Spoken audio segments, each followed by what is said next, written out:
અંકલેશ્વર જીઆરડીસીના રહેણાંક વિસ્તારોમાં રસ્તે રખડતા ઢોરના કારણે તાજેતરમાં અકસ્માતના બનેલ 2 બનાવ બાદ નોટિફાઈડ એરિયા ઓથોરિટી હરકતમાં આવ્યું છે અને રસ્તે રખડતા ઢોરને પકડવાની ઝુંબેશ શરૂ કરવામાં આવી છે, જેમાં પશુપાલકો સાથે ઘર્ષણ પણ સર્જાયું હતું।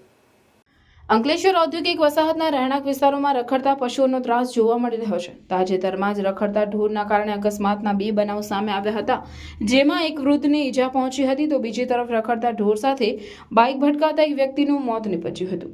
ત્યારે હવે મોડે નોટિફાઈડ એરિયા ઓથોરિટીનું તંત્ર હરકતમાં આવ્યું છે।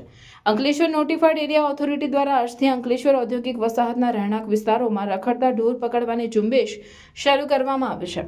જલધારા ચોકડી નજીકથી આ ઝુંબેશનો પ્રારંભ કરવામાં આવ્યો છે અને આવનારા 1 અઠવાડિયા સુધી જીઆરડીસીમાં રસ્તે રખડતા ઢોર પકડવાની કવાયત હાથ ધરવામાં આવશે।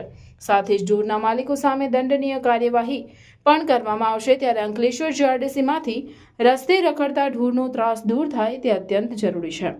પોલીસ કાફલા સાથે રખડતા ઢોરોને પાંજરે પૂરવાની કવાયત હાથ ધરવામાં આવતા બેદરકાર પશુપાલકોમાં નાસભાગ મચી જવા પામી હતી, જેમાં એક વૃદ્ધ અને યુવક ઘર્ષણમાં પણ ઉતર્યા હતા, પણ પોલીસે તેઓને ખદેડી મૂક્યા હતા।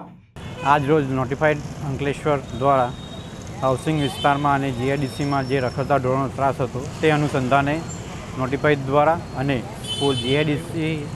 જીઆઈડીસી પોલીસના સહયોગથી આજે ડ્રાઈવનું આયોજન કરેલ છે અને તેમાં ડ્રાઈવનું અમે અત્યારે ચાલુ છે। સવારના પોરમાં 11 વાગે જેવું ચાલુ કર્યું છે। એમાં ઢોરો પકડવાની કામગીરી આખા દિવસ માટે ચાલુ રહેશે અને જે ઢોર બી જ્યારે બી મુક્ત કરવાનો હશે ત્યારે જે બી એમનો ખર્ચો થયો છે નોટિફાઈડ એ જે તે પશુપાલક જોડેથી વસૂલ કરીને એમને છૂટા કરવામાં આવશે અને પાંજરાપુર ખાતે મૂકવામાં આવવાની છે। ભરૂચ અભિયાન લગભગ 5-6 દિવસ જેવું પ્લાનિંગ છે અમારું।